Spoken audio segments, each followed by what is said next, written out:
आपके साथ नवजोत रंधावा। बड़ी खबर सबसे पहले, पंजाब का संकट सुलझने की बजाय लग रहा और ज्यादा उलझ गया है। पंजाब में कांग्रेस की हालत एक कदम आगे तो दो कदम पीछे वाली हो गई है। कल तक सिद्धू के प्रदेश अध्यक्ष बनने का रास्ता साफ लग रहा था, लेकिन आज पेच फिर से फंसता नजर आ रहा है। कैप्टन अमरिंदर सिंह ने प्रताप बाजवा का नाम आगे कर पेच फंसा दिया है। इतना ही नहीं, अमरिंदर सिंह के समर्थन में 10 कांग्रेसी विधायकों ने चिट्ठी लिखकर बयान जारी कर दिया है और सभी ने कैप्टन अमरिंदर सिंह के नेतृत्व में चुनाव लड़ने की बात कही है। और उधर बाजवा के घर अमरिंदर समर्थक सांसदों की बैठक होनी है और बैठक के बाद कांग्रेसी सांसद सोनिया गांधी से मुलाकात करेंगे। सोनिया से यह अपील भी की जाएगी कि सिद्धू को पंजाब कांग्रेस का अध्यक्ष न बनाया जाए।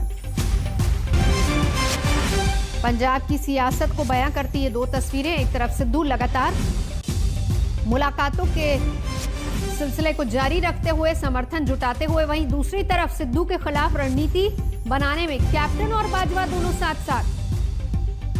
साथ ही साथ इस तस्वीर में राणा सोढी, जो कि उनके खुद के लॉयल माने जाते हैं, वो भी इस तस्वीर में नजर आ रहे हैं। और इस बीच दूसरी तरफ नवजोत सिंह सिद्धू लगातार समर्थन जुटाते नजर आ रहे हैं। तो सिद्धू विरोधी अभियान में प्रताप सिंह बाजवा भी अब आगे आ गए हैं। आज तक संवाददाता आशुतोष ने उनसे बात की। कुछ अब तक बगावत या पार्टी के भीतर रिफ्ट की खबरें थी, क्या उस पर रोक लगा ली गई है? जो विवाद थे वो सुलझ गए हैं? दो नेताओं के बीच जो स्थिति थी उस पर काबू पा लिया गया है? देखो, ये दो नेताओं पर कोई जो दिल्ली की मीडिया जैसे घुमा रही है बात को, ये बिल्कुल गलत है। हमारी जो बात थी वो मुद्दों की बात थी को कैप्टन अमरिंदर सिंह की सरकार के साथ जो मुद्दे थे, जो सुलझे नहीं थे या जो हमारे पोल प्रॉमिसेस थे अभी तक पूरे नहीं थे हुए, हमारे वो मुद्दे थे। मगर आपने घुमाकर उसको कैप्टन अमरिंदर सिंह और नवजोत सिंह सिद्धू की बात घुमाकर बता दी। ये बिल्कुल गलत नैरेटिव था। सही नैरेटिव ये है, कांग्रेसमैन ये चाहता है कि ये हुए वादे निभाए जाएं, टाइम से निभाए जाए, और एडमिनिस्ट्रेशन जो है वो कांग्रेसमैन के लिए एक सॉफ्ट एटीट्यूड, एक सिंपैथेटिक एटीट्यूड रखे, ये बात है। तो अगले 6 महीने में क्या कैप्टन वो वादे निभा पाएंगे जिसके लिए आप लोग शिकायत करते रहे कि अब तक वो वादे पूरे नहीं हो रहे हैं? देखिए, 18 पॉइंट जो हमारी 3 मेंबरी कमेटी है बनी हुई खड़गे साहब के नीचे, उन्होंने 18 पॉइंट एक मेमोरेंडम दिया है कैप्टन साहब को कि ये 18 पॉइंट्स हैं जो हमारे वादे हैं, इनको जल्दी से जल्दी इंप्लीमेंट किया जाए। उनमें से 5-4 कर दिए गए। सवाल, क्या कैप्टन अमरिंदर सिंह के नेतृत्व पर ही पंजाब में कांग्रेस आगे बढ़ेगी? देखिए, ये बातें जो आप कर रहे हो, सिटिंग चीफ मिनिस्टर के होते हुए पार्टी ने ये क्लियर कर दिया है कि जो इलेक्शंस में हम जा रहे हैं उनकी लीडरशिप में ही जा रहे हैं। तो ये मैं तो कोई ऐसी मेरे पास अथॉरिटी नहीं है कि मैं इसकी क्लियरेंस दूं, मगर जो पार्टी हाईकमांड ने सभी को कहा है वो मैं आपको बता रहा हूँ कि टर्म जब तक खत्म होती है तब तो कैप्टन अमरिंदर सिंह के नेतृत्व में ये इलेक्शन लड़ी जाएगी। शुक्रिया प्रताप सिंह बाजवा जी। बैठक इनके घर पे भी अहम है, हालांकि कह रहे हैं कि मुद्दा किसानों का है, लेकिन पंजाब की बातें अब दिल्ली में होंगी। फिलहाल दिल्ली से अनिल जायसवाल के साथ में आशुतोष मिश्रा, आज तक। तो कांग्रेस विधायक मदन लाल जलालपुर के साथ नवजोत सिंह सिद्धू की मौजूदगी में खास बातचीत हुई है। मदन लाल ने कहा है कि नवजोत सिंह सिद्धू के अध्यक्ष बनने से पंजाब में कांग्रेस पार्टी को फायदा होगा और मौजूदा सीटों से ज्यादा सीटें जीतकर इस बार सरकार बनाएगी कांग्रेस पार्टी। नवजोत सिंह सिद्धू लगातार विधायक और मंत्रियों से मुलाकात कर रहे हैं और मदन लाल विधायक हैं, उनके घर पहुंचे। आप देख सकते हैं तमाम लोग यहाँ पे इकट्ठे हैं और सब लोग बोल रहे हैं कि नवजोत सिंह सिद्धू को प्रदेश अध्यक्ष बनाना चाहिए। मदन लाल जी, सिद्धू साहब आपके साथ बैठे हुए हैं, आप क्या चाहते हैं? मैं तो चाहता हूँ, मैं नहीं चाहता, पंजाब के लोग चाह रहे हैं, पंजाब का यूथ चाह रहा है, पंजाब का किसान चाह रहा है, पंजाब का सिख वोटर चाह रहा है। वो कहते हैं जब तक सिद्धू जी अध्यक्ष प्रधान नहीं बनेंगे पंजाब कांग्रेस के, तो पंजाब को में वोट डालनी बड़ी मुश्किल हो जाएगी। आज पंजाब का यूथ निराश होया बैठा है। इस करके मैं कहता हूं, पंजाब जो साढ़े सोनिया गांधी जी, राहुल गांधी, प्रियंका गांधी जी का मैं धन्यवाद करता हूं, जिनकी सोच अच्छी है, जो इनको प्रधान बनाने जा रहे हैं। मैं कहूंगा जिस दिन ये प्रधान चुने गए पंजाब के, एकदम कांग्रेस बड़ी तकड़ी होकर उभरेगी। पंजाब में जो पोजीशन पहले थी कांग्रेस आज से 5 साल पहले, उसी पोजीशन में कांग्रेस पहुंच जाएगी। दोबारा कांग्रेस सत्ता में आई, आपको लगता है? बिल्कुल देख सकते हैं नवजोत सिंह सिद्धू अभी बोल नहीं रहे हैं, जब अध्यक्ष की औपचारिक घोषणा हो जाएगी तब वो बात करेंगे, देख सकते हैं। बिल्कुल बोलेंगे, बिल्कुल बाद में बोलेंगे। आपको लगता है कि नवजोत सिंह सिद्धू का पार्टी को दोबारा से सत्ता में लेके आएंगे? सिद्धू साहब तमाम विधायकों से मुलाकात कर रहे हैं, तमाम मंत्रियों से मुलाकात कर रहे हैं। देख सकते हैं कि नवजोत सिंह सिद्धू सुबह से ही उनका यही कार्यक्रम रहता है पिछले कई दिनों से, और पूरी उम्मीद है पार्टी विधायकों को और कार्यकर्ताओं को कि नवजोत सिंह सिद्धू को प्रदेश अध्यक्ष बनाया जाएगा और दोबारा से कांग्रेस सत्ता में लौटेगी। कैमरामैन संजीव के साथ अशोक सिंघल, पटियाला आज तक। तो नवजोत सिंह सिद्धू ने जहां एक तरफ रास्ता पकड़ लिया, रफ्तार पकड़ ली, वहीं दूसरी तरफ उस पर लगाम लगाने के लिए कहीं ना कहीं खेमेबाजी हो रही है। आशुतोष हमारे साथ इस वक्त जुड़ चुके हैं। आशुतोष, आपने प्रताप बाजवा से बात की, वो तो ये कह रहे चलिए मीडिया मैनिपुलेट कर रहा है, लेकिन फिर ये सारी चीजें, ये सारी कवायद किस चीज को लेकर हो रही है? बैठकों का दौर खुल के सामने नहीं आना, नाराजगियां अभी तक सामने आ रही हैं, क्या इसका मतलब निकाला जाए? नवजोत, बिना आग के धुआं तो वैसे भी नहीं उठता है, तो ठीक है, कहने के लिए एक दिन अच्छा है कि अगर पार्टी कोशिश कर रही है कि आपसी मनमुटाव को निपटा लें, और वो भी तब जब आप 7-8 महीने पहले चुनाव की दहलीज पर खड़े हैं, तो कोई पार्टी नहीं चाहेगी कि उनके अंदर की कलह खुलकर सामने आए। लेकिन पंजाब वो अतिशयोक्ति है कि कलह ऐसी आर पार सामने आई कि दिल्ली से लेकर चंडीगढ़ की बैठक। बहरहाल अभी जो मीटिंग है इसके दो पहलू हैं। एक, जो उन्होंने कहा कि देखिए किसानों ने कॉल दिया है, सभी पार्टियों को व्हिप जारी किया है कि आप संसद से एब्सटेन ना करें, बाइकआउट ना करें, हमारी बातें रखें।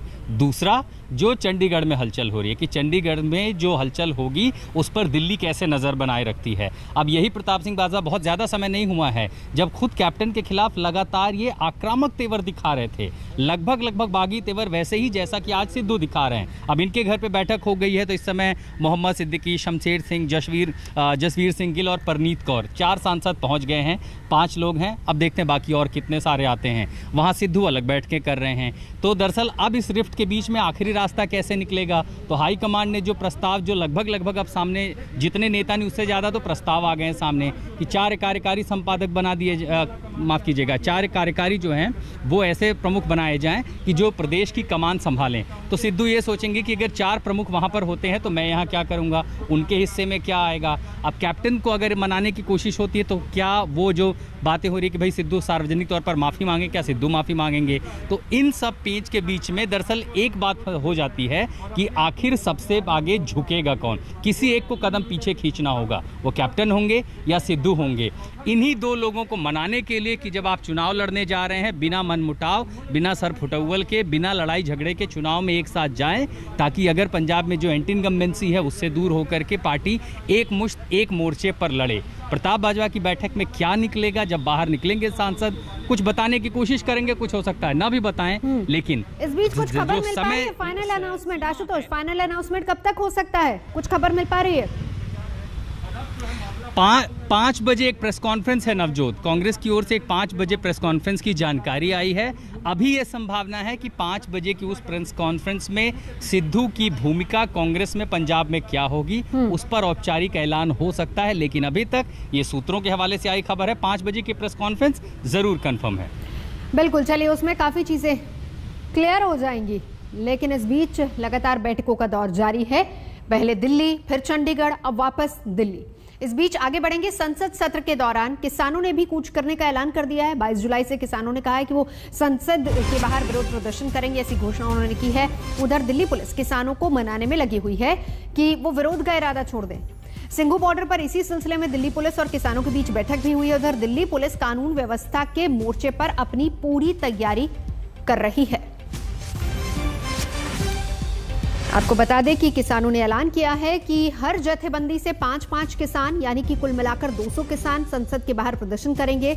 इसके लिए किसानों ने अपनी रणनीति बनाई है, जिसके लिए जिस भी जत्थेबंदी से 5 किसान जाएंगे उनके बाकायदा डिटेल्स, आधार कार्ड, वो सारी प्रक्रिया पूरी कर ली गई है। उनको बाकायदा टोकन्स दिए जाएंगे, जिसके आधार पर उन्हें सिंघू बॉर्डर से आगे कूच करने के लिए कहा जाएगा। लेकिन कहीं 26 जनवरी वाली घटना दोबारा ना हो, इसके लिए पुलिस भी अलर्ट है। देखिए, हम 22 मार्च को हमारा प्रोग्राम है पार्लियामेंट कूच, 22 जुलाई को तो पार्लियामेंट कूच का प्रोग्राम है। उसके बारे में हमने अपना सारा प्रोग्राम उनको बता दिया। कोई घेराव नहीं किसी का। हम यहाँ से 200 का जत्था हमारा जाएगा बसों में, और जंतर मंतर में जाके पार्लियामेंट के सामने अपना पार्लियामेंट सेशन अपना चलाएगा, अंदर पार्लियामेंट के लोग चलाएंगे। जब वो पार्लियामेंट खत्म होगी शाम को, वो वापस आ जाएगा, अगले दिन फिर जता जाएगा। ये सारा हमने उनको बता दिया। कब तक रहेगा? 22 तारीख से ये जब तक पार्लियामेंट सेशन चलेगा। तो संसद घेराव का प्रोग्राम आपने नहीं, घेराव नहीं है, हम पार्लियामेंट की तरफ मार्च करके अपना पार्लियामेंट सेशन बाहर चलाएंगे। पुलिस ने क्या रिक्वेस्ट की थी? पार्लियामेंट तक क्या जाने की इजाजत? पुलिस ने क्या रिक्वेस्ट की? पुलिस वाले तो अभी वो कहते हैं बात करके बताएंगे। तो इस बीच हम आपको बता दें कि जो तय हुआ है वो ये कि 5-5 के एक जथेबंदी से 5 किसान होंगे। बाकायदा उनके पूरी आइडेंटिफिकेशन, उनके आधार कार्ड रखे जाएंगे और उसी आधार पर उनको एक टोकन दिया जाएगा, जिसके जरिए वो जितने दिन भी पार्लियामेंट सेशन चलेगा 200 किसान बाहर। और ये कहा जा रहा है कि सभी किसान तमाम पार्टियों से ये गुजारिश करेंगे कि पार्लियामेंट के अंदर जिस दौरान सेशन चले उस दौरान तीनों कृषि कानूनों का मुद्दा उठाया जाए। और यही मकसद, इसी तरीके से आप अभी सुन रहे थे बलबीर सिंह को, किसान नेता सीधे तौर पर ये बता रहे थे कि रणनीति यही तय हुई है। लेकिन पुलिस अपनी तरफ से अलर्ट है। पुलिस ने कहा है कि पहले बातचीत होगी, क्योंकि कहीं पहले जैसी घटना 26 जनवरी वाली घटना दोबारा ना दोहराई जाए, इसीलिए फिलहाल उनको मनाने की कोशिश हो रही है, बातचीत की कोशिश हो रही है। 2-3 तरह के विकल्प उनको जरूर सुझाए जाएंगे। सबसे बड़ी बात तो ये कि वो पार्लियामेंट के बाहर ना जाए। उनको हो सकता है कि जंतर मंतर एक जगह दे दी जाए कि अगर आपको 200 के करीब किसान यहां पर आने हैं, विरोध करना है मॉनसून सेशन के दौरान, तो आप वहां बैठ सकते हैं। हालांकि इसको लेकर क्या बातचीत होगी, अभी आपने सुना किसान नेता सीधे तौर पर यह कहते हुए कि दिल्ली पुलिस भी ये कह रही है कि हम सोच समझ कर ही इस पर कोई निर्णय लेंगे और फिर आपको सूचित किया जाएगा। लेकिन इस बीच आपको ये बता दें कि 40 के करीब किसान जथेबंदियां, हर जथेबंदी से 5-5 किसानों के कूच करने की तैयारी है। साल 2020 और 21 में दिल्ली कई हिंसा का गवाह रही है, चाहे नॉर्थ ईस्ट दिल्ली के दंगे हों या फिर 26 जनवरी को लाल किले में हिंसा हो। दिल्ली पुलिस के कई जवान, तकरीबन 400 से जवान इस हिंसा में घायल हो चुके हैं। अब एक बार फिर किसानों ने 22 तारीख को संसद मार्च का ऐलान किया है। ऐसे में Delhi police anti rights drill कर रही है अलग अलग इलाकों में। इस वक्त मैं नई दिल्ली इलाके में मौजूद हूँ। अगर आप देखें तो ये जवान सुबह से ही तैनात हैं। एक राउंड की एंटी रॉइड ड्रिल हो चुकी है। अगर आप ये देखें तो ये टीयर गैस का गन है, जिसके जरिए टीयर गैस छोड़ी जाती है। 26 जनवरी लाल किले हिंसा की बात करें तो 400 से ज़्यादा पुलिसकर्मी घायल हुए थे। पूरी तरह की तैयारी नहीं है, इसलिए दिल्ली के अलग अलग इलाकों में सेंट्रल दिल्ली में पूरी तरह से मॉक ड्रिल हुई कि किस तरीके से भीड़ को काबू करना है। अगर बैरिकेड्स तोड़ा जाता है तो उससे कैसे निपटना है, अगर कोई पत्थरबाजी करता है तो उससे कैसे निपटना है। आज तक इंडिया टुडे के पास एक्सक्लूसिव तस्वीरें भी मौजूद हैं और ये जो पुलिस की टीम है, अगर आप देखें तो बाकायदा जो बुलेट प्रूफ जैकेट है, हेलमेट्स है, उसके अलावा टीयर गैस है, तो इसके जरिए दिल्ली के अलग अलग इलाकों में एंटी रॉइड्स ड्रिल वो दिल्ली पुलिस को कराई जा रही है। इसमें पूरी तरह से ट्रेंड किया जा रहा है कि किस तरीके से भीड़ का मुकाबला करना है, भीड़ से कैसे बचना है और साथ ही साथ भीड़ को कैसे खदेड़ना है। और खासकर अगर बात की जाए तो दिल्ली के अलग अलग बॉर्डर पर अभी भी किसान मौजूद हैं। लगातार दिल्ली पुलिस और किसानों के बीच बातचीत चल रही है। आज भी दिल्ली पुलिस और किसानों के बीच बातचीत का दौर है, जिसमें किसान नेताओं को समझाने बुझाने का काम होगा। और इन सब के बीच किसान नेताओं का कहना है कि वो 22 तारीख को संसद मार्च करेंगे। कैमरामैन नासिर के साथ अरविंद ओझा, दिल्ली आज तक। तो बता दें कि कल से शुरू होने वाले संसद के मानसून सत्र को लेकर सत्ता पक्ष और विपक्ष में समीकरण साधने की कवायद आज पूरे जोर पर है और इसी सिलसिले में आज 3 बड़ी बैठकें हो रही हैं, जिसके जरिए मानसून सत्र के दौरान संसद के कीमती वक्त को सही तरीके से इस्तेमाल करने के लिए एक राय बनाने की कोशिश हो रही है। सरकार ने सर्वदलीय बैठक बुलाई है, जिसमें प्रधानमंत्री भी मौजूद हैं। इससे पहले प्रधानमंत्री से शरद पवार भी मुलाकात कर चुके हैं। कल उन्होंने सुबह करीब 1 घंटे मुलाकात की थी। राजनाथ सिंह से भी मिले पवार और एंटनी, दोनों ने उनसे मुलाकात की है और ये मुलाकात भी बहुत अहम मानी जा रही है। शरद पवार से पीयूष गोयल, इनकी भी मुलाकात हो चुकी है। और इस बीच आज सर्वदलीय बैठक में, जहां पर प्रधानमंत्री भी मौजूद थे, एक राय बनाने की कोशिश की समय जाया न किया जाए और मुद्दों पर बातचीत हो।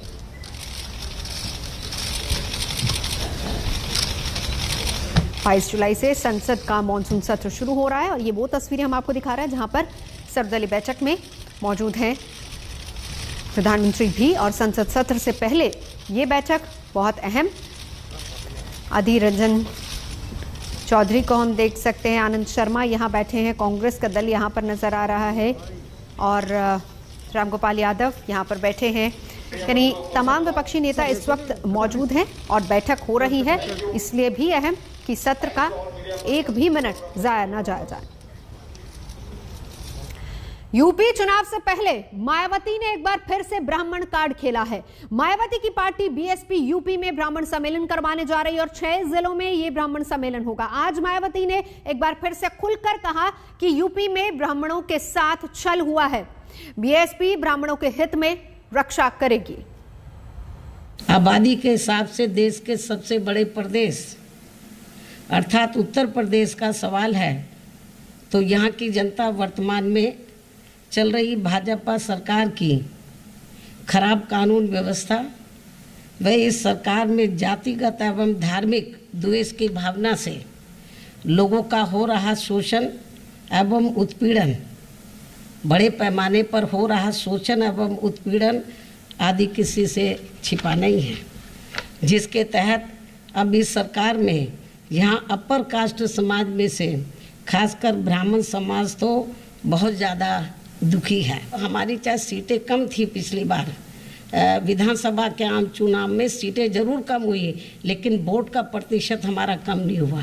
हमारा वोट का प्रतिशत समाजवादी पार्टी से भी ज़्यादा था, लेकिन ये ब्राह्मण समाज के लोग इनके बहकावे में आ गए।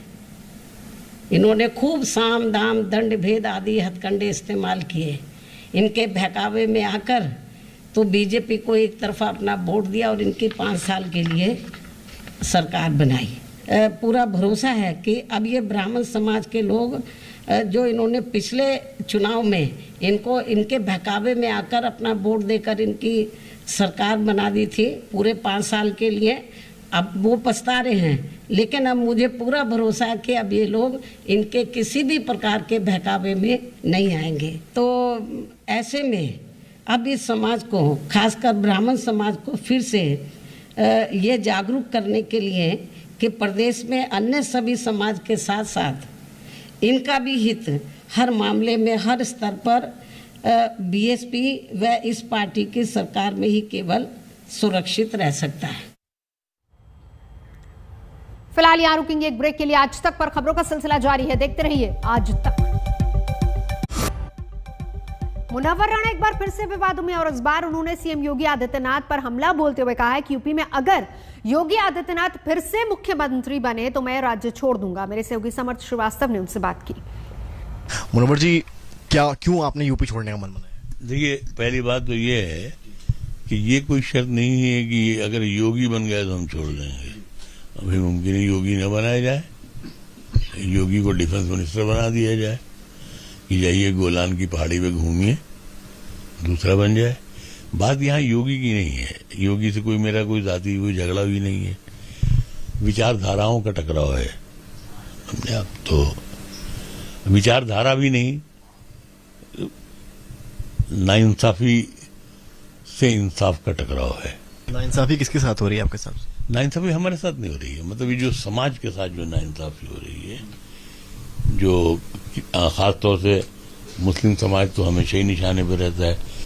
अभी जो मैंने जो बात कही थी जिस पर इतना, एक तो देखिए हम विवादित बिल्कुल नहीं रहे हैं, विवादित हुकूमतें होती हैं, हम बोलने वाले होते हैं। हमारा काम बोलना है, सच बोलना है। आप तराजू में रख लीजिए कहीं से और आप साबित नहीं कर सकेंगे कि हम गलत बोल रहे हैं। हो सकता है शब्दों के चयन में थोड़ा बहुत फर्क हो सकता हो, उसमें मेरी उम्र को भी आप मान लें, या मेरी बीमारियों की, जैसे मुझे कैंसर की वजह से मेरा ये ऑपरेशन हुआ, तो बोलने में कहीं कुछ हो सकता है, लेकिन यह है कि गलत नहीं बोल सकते हैं। भाजपा तो कह रही है कि आप मतलब जो है लगातार विवादित बयान देते हैं और आप लाइमलाइट लेना चाहते हैं, इस वजह से आप इस तरह के बयान देते हैं। देखिए, जाहिर सी बात है कि जिस तरह भारतीय जनता पार्टी के बहुत से लीडर अपनी खराब बातों के लिए मशहूर हैं, वैसे पूरी दुनिया में हम मशहूर ही नहीं है, सिर्फ आज भी नहीं है, हम 100 साल के बाद भी मुनव्वर राणा ही रहेंगे।